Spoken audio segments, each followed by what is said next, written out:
డోర్వేకి స్వాగతం. ఏ manual to self సూచనలు లేదా సమాచారాన్ని అందించే స్వీయ శోధన సాధనం. సో మనం స్పిరిచువల్ అవేకనింగ్ జర్నీ గురించి తెలుసుకుంటున్నాం. ఇది స్ట్రైట్ పాత్ కాదు, పాత్లెస్ పాత్ అనే విషయం మైండ్ లో ఉండాలి. నెక్స్ట్ అయితే ప్రపంచంలో ఎంతమంది మిలియన్ల మనుషులు ఉన్నారో అన్ని రకాల పాత్స్ ఉన్నప్పటికీ, పాత్స్ ఎవరికి వాళ్ళకి డిస్కవరీ అవుతూ ఉన్నప్పటికీ, ఒక certain markers of the progress మటుకు మనం ఐడెంటిఫై చేయొచ్చు. ఇది based on biographies of yogis. రకరకాల యోగిల యొక్క స్టోరీలని జస్ట్ వాళ్ళు అండర్ గ్రౌండ్ అయిన జర్నీని కొన్ని ఫేజెస్ కింద లేబులింగ్ చేయగలిగితే ఇలా లేబులింగ్ వస్తాయి. Awakening, dark night of the soul and exploration of life, integrative employment. ఇంకా మనం థర్డ్ స్టేజ్ గురించి మాట్లాడుకోవడానికి ఇవాళ సంసిద్ధమవుతున్నాం. Exploration of life. So exploration of life లో యాక్చువల్ గా మనకి లైఫ్ అనగానే ఒక రకమైన టాంప్లెట్, ఇంచుమించు ప్రపంచంలో అందరికీ అదే టాంప్లెట్ ఉంటుంది. మైన్యూట్ డీటెయిల్స్ లో డిఫరెంట్ గా ఉన్నప్పటికీ టాంప్లెట్ సేమ్ ఉంటుంది. ఏముంది? చదువుకోవటం, పరీక్షలు రాయటం, పాస్ అవ్వటం, ఉద్యోగానికి వెళ్తాం, ఉద్యోగం సంపాదించుకుంటాం, ఉద్యోగం దగ్గర విధులు నివర్తించడం, డబ్బు సంపాదించడం, పెళ్లి చేసుకోవటం, పిల్లలు కంటాం, వాళ్ళు పెద్దవాళ్ళని చేయటం, వాళ్ళకు కూడా మన టాంప్లెట్ ఉందో అదే టాంప్లెట్ వాళ్ళ మొహాన్ని కూడా పెట్టుతాం, వాళ్ళు కూడా ఇలాగే బతకమంటాం. ఈ ప్రాసెస్, ఈ టాంప్లెట్ అలాగే ఉంటుంది. కామన్ టాంప్లెట్, అందరూ ఫాలో అయ్యే టాంప్లెట్. ఈ టాంప్లెట్ తప్పని నేను అనట్లేదు. కానీ ఎవరైతే స్పిరిచువల్ అవేకనింగ్ జర్నీలో ఆల్రెడీ మూవ్ అవుతున్నారో వాళ్ళకి మటుకు ఖచ్చితంగా లైఫ్ లో ఏదో ఒక స్టేజ్ లో ఈ పొజిషన్ వస్తుంది అనమాట. అసలు ఏంటి పర్పస్ ఆఫ్ లైఫ్? ఇంతలో చదవటం, ఉద్యోగం సంపాదించడం, పెళ్లి చేసుకోవడం, పిల్లలకి వెళ్ళటం, వాళ్ళ అది సంపాదించుకోవటం, కాస్త అమ్ముకోవటం, రోగాలు వస్తే డాక్టర్ దగ్గరికి వెళ్ళటం, ట్రీట్మెంట్ చేసుకోవటం, ఎవరికి చావటం. పర్పస్ ఆఫ్ లైఫ్ ఏమిటి? ఇదేనా? గట్టిగా ఉంటుంది. సో ఈ టాంప్లెట్ కి బయటగా ఆలోచిస్తాం. ఈ టాంప్లెట్ రొటీన్ గా అవుతున్న టాంప్లెట్ కాకుండా ఇంకా దాని గురించి ఆలోచిస్తాం అనమాట. అక్కడ రకరకాల కన్ఫ్యూజన్స్ కూడా వచ్చే ఛాన్స్ ఉంటుంది. బట్ స్టిల్ దాని గురించి ఆలోచన ఉంటుందిగా సస్టైన్ అవుతుంది. సో ఇక్కడ the output of the dark night of the soul ఏమిటో ఎక్కడికి అవుతుందంటే, వాంట్ టు నో రియాలిటీ అనే క్వశ్చన్ దగ్గర అవుతుంది. అసలు ఏంటి? ప్రపంచంలో అన్ని అశాశ్వతంగా ఉన్నాయి. టైం పీరియడ్ ఉంటున్నాయి. అసలు రియల్ గా శాశ్వతంగా ఉంచేది ఏమైనా ఉందా? అసలు ఏమిటది? అసలు ఈ విశ్వం ఏమిటి? ఈ ఎగ్జిస్టెన్స్ ఏమిటి? మనుషుడు ఏమిటి? అసలు నేను అంటే ఎవరు? ఇలాంటి ప్రశ్నలు ఉంటాయో ఈ ప్రశ్న దృష్టిలో ఎండ్ అవుతుంది. ఎంత ఎండ్ అవుతుందంటే ఇంకా ఆ ప్రశ్నలకి సమాధానం వెతకడం నువ్వు మొదలెట్టేస్తావు. సో ఈ స్టేజ్ లో reading spiritual text of all, explore different meditation techniques, ఇది జరుగుతూ ఉంటుంది. స్పిరిచువల్ టెక్స్ట్ అన్ని రీడ్ చేయడం జరుగుతూ ఉంటుంది. ఒక రకంగా చెప్పాలంటే ప్రెజెంట్ పొజిషన్ లో స్పిరిచువల్ గురువుస్ ఎవరైతే ఉన్నారో వాళ్ళ స్పీచెస్ వింటము, వాళ్ళ శిబిరాలు అటెండ్ అవ్వటము, వాళ్ళని ఫాలో అవటము, లేదా వాళ్ళ రెసిస్టెన్స్ అవ్వటము, లేదా ఏన్షియంట్ పుస్తకాలు ఏవైతే ఉన్నాయో వేదాల గురించి, ఉపనిషత్తుల గురించి, వీటి గురించి ఏవైనా పుస్తకాలు ఉంటే రాసి ఉంటే అవి చదవటము, లేదా వాటి గురించి ప్రస్తుతం అయితే చదవటం అనేది ఒక రకంగా అవుట్డేటెడ్ యాక్టివిటీ అయిపోయింది. పుస్తకం చదవటం అనేది ఇప్పటికి చదువుతున్న వాళ్ళు చాలా మంది ఉన్నారు. ఇప్పుడంతా అంటే యూట్యూబ్ అట, ప్రతిదీ యూట్యూబ్ లో అవైలబుల్. ప్రతిదీ ఇప్పుడు నేను కొన్ని పుస్తకాలు చదవగానే ఏదైతే నాకు అర్థమైందో అదంతా చెప్పడానికి యూట్యూబ్ వీడియోలు నేను తయారు చేస్తున్నట్టు ఇలాగ ఆల్మోస్ట్ ఆల్ ఉపనిషత్తుల గురించి, వేదాల గురించి, ప్రతి దాని గురించి, పురాణాల గురించి, వేదాంతం గురించి, దర్శనాల గురించి, యోగాల గురించి, యోగా గురువులే కాకుండా అది తెలుసుకున్న వాళ్ళు, ఏదో తెలుసుకోగానే ఇంకోళ్ళకి చెప్పాలనే తాపత్రయం ఉన్నవాళ్ళు,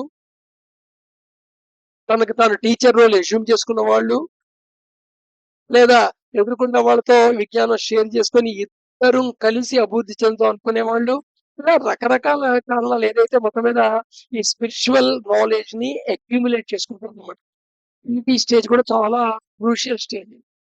అక్యుములేషన్ స్పిరిచ్యువల్ నాలెడ్జ్ అక్యుములేట్ చేస్తున్నంత మాత్రాన స్పిరిచ్యువల్ జర్నీ చేస్తున్నట్టు లెక్క కాదు.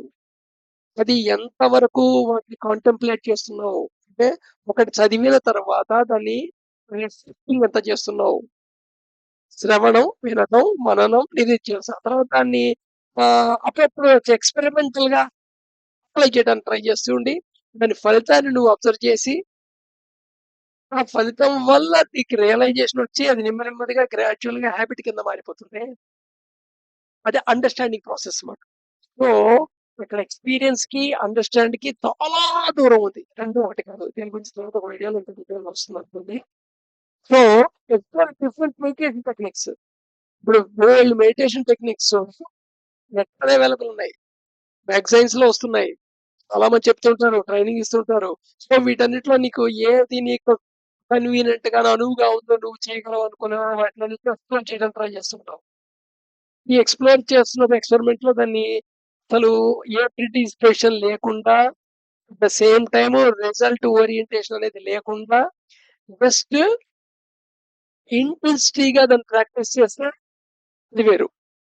కానీ రిజల్ట్ ఓరియంటేషన్ ఉంటేనే ఇంటెన్సిటీ ఉంటుంది. అలా ప్రాక్టీస్ చేయటం వేరు. సో, ఇక్కడ స్పీడ్ అండ్ ఎఫిషియన్సీ అనేవి వచ్చేస్తాయి. అలాగే సేమ్ నాను ఇంకో నాలెడ్జ్‌కి కాంట్రోవర్సీ కనబడుతుంది మనకి. కాంట్రోవర్సీ కనబడిందంటే కాన్ఫ్లిక్ట్ ఉందంటే అక్కడ ఏదో క్లారిటీ మిస్సింగ్ అని అర్థం. క్లారిటీ మిస్సింగ్ అని అర్థం. కాంట్రోవర్సీ నీ మైండ్ తీసుకొస్తోంది అనే విషయం గుర్తుంచుకోవాలి. కొంతమంది మెమరీలో ఉన్న ఒక జ్ఞానానికి, ఇప్పుడు కొత్తగా వస్తున్న జ్ఞానానికి ఉన్న కాన్ఫ్లిక్ట్ అన్నమాట అది. At the same time ultimate question who is inside me? నాలో ఏమిటి? అసలు నిజంగా ఆత్మ ఉందా లేదా? ఏంటి? Who am I? నేనెవరిని? ఎందుకంటే అక్కడ నేను అనేది కూడా ఒక ఆత్మ విషయం అర్థమవుతుంది. సపోజు నేను చూస్తున్నాను. నేను చూస్తున్నాను అనేది ఒక థాట్. అక్కడ నేను అనేది ఇల్యూషన్. అది ఒక రకంగా గ్లూ లాంటిది బైండ్ చేస్తుందన్నమాట. నీ యొక్క అన్ని ఎక్స్‌పీరియన్స్‌లని కలెక్టివ్‌గా బైండ్ చేసి ఒక చిగురులాగా అంటించుకుంటూ వెళ్లి ఒక నెట్వర్క్ ఫార్మ్ చేస్తుందన్నమాట. ఆ నెట్వర్క్ ఫార్మ్ చేయటమే నువ్వు లైఫ్ అని ఫీల్ అవుతుంటావు. అదే లైఫ్‌ని పర్సీవ్ చేయటం అనుకుంటుంటావు. అయి గనక లేకపోతే జస్ట్ కండిషన్స్ వచ్చాయి. ఆ కండిషన్‌లో ఇలా జరిగింది అన్నట్టుగా ఉంటావు.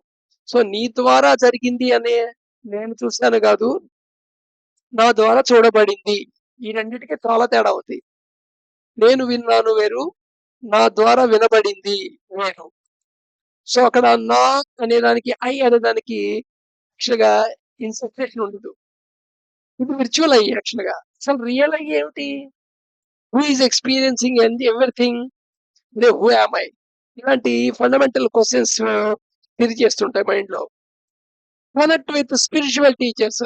ఈ టైంలోనే స్పిరిచ్యువల్ టీచర్స్‌తో కనెక్ట్ అవుతుంటాం. కనెక్ట్ అవుతున్నప్పుడు వాళ్ళ ఫ్రేమ్ వర్క్‌లో నిన్ను ఇన్‌ఫ్లూయెన్స్ చేయడానికి వాళ్ళు ప్రయత్నం చేస్తుంటారు. అట్ ద సేమ్ టైమ్ వాళ్ళ ఫ్రేమ్ వర్క్ తెలుసుకో కానీ ఆ ఫ్రేమ్ వర్క్‌లోనే నువ్వు అలా ప్రవర్తించడానికి I should be like that అనే మోడ్‌లోకి వెళ్ళొచ్చు. I should be like that అనేది దట్ అవర్ స్పిరిచ్యువల్ టీచర్‌లో కనెక్ట్ అవ్వడం తప్పేం కాదు. బట్ కానీ అది అల్టిమేట్ ఫ్రేమ్ వర్క్ అనుకోవద్దు. ఎందుకంటే నీ స్పిరిచ్యువల్ గైడ్ చేసేది నీలోనే ఉన్న డివైన్ ఫ్రాగ్మెంట్. దానికి ఇవన్నీ నేర్చుకున్న నాలెడ్జ్ అనవసరంగా అవ్వకూడదనమాట. Attend retreats. Retreats various yoga schools రకరకాల యోగా స్కూల్స్ యొక్క రిట్రీట్స్ వాటిని అవుతుంటాయి. Mobile programme, normal programme, aeroplane programme, పిల్లల ప్రోగ్రామ్ ఇలా. ప్రోగ్రామ్ జరుగుతున్న ఆ 3 రోజులు అద్భుతంగానే ఉంటుంది. మళ్ళా బయటకొచ్చిన తర్వాత దుమ్ము దులిపినట్టు బయటికి పోతుంది. ఏది ఉండదు. అంటే జస్ట్ కండిషనల్ ఎక్స్‌పీరియన్స్ అవుతున్నావన్నమాట అక్కడ నువ్వు. అంతేగాని అది అండర్‌స్టాండ్‌తో ఉన్న ఎక్స్‌పీరియన్స్ కాదు. Experiencing the words, experiencing me is different. Experience me అనేది ఒక రియలైజేషన్. ఎక్స్‌పీరియన్స్ ఆఫ్ వర్డ్స్ అనేది అది వర్డ్స్‌తో నువ్వు చేస్తున్న మ్యాజిక్. ఈ ఎక్స్‌ప్లోరింగ్ ఆఫ్ లైఫ్‌లోనే కొంతమంది ఎక్స్‌పెరిమెంటేషన్ విత్ ప్రాక్టీసెస్ అనే మూడ్‌లోకెళ్తారు. ఈ ఎక్స్‌పెరిమెంటేషన్ విత్ ప్రాక్టీసెస్ చేస్తున్న వాళ్ళు రియలైజ్ అవుతుంటారు. అండర్‌స్టాండ్ డెప్త్ అవుతుంటుంది. వాళ్ళు స్పిరిచ్యువల్ ప్రోగ్రెషన్ నెక్స్ట్ ఫేజ్‌లోకెళ్తుంటారు.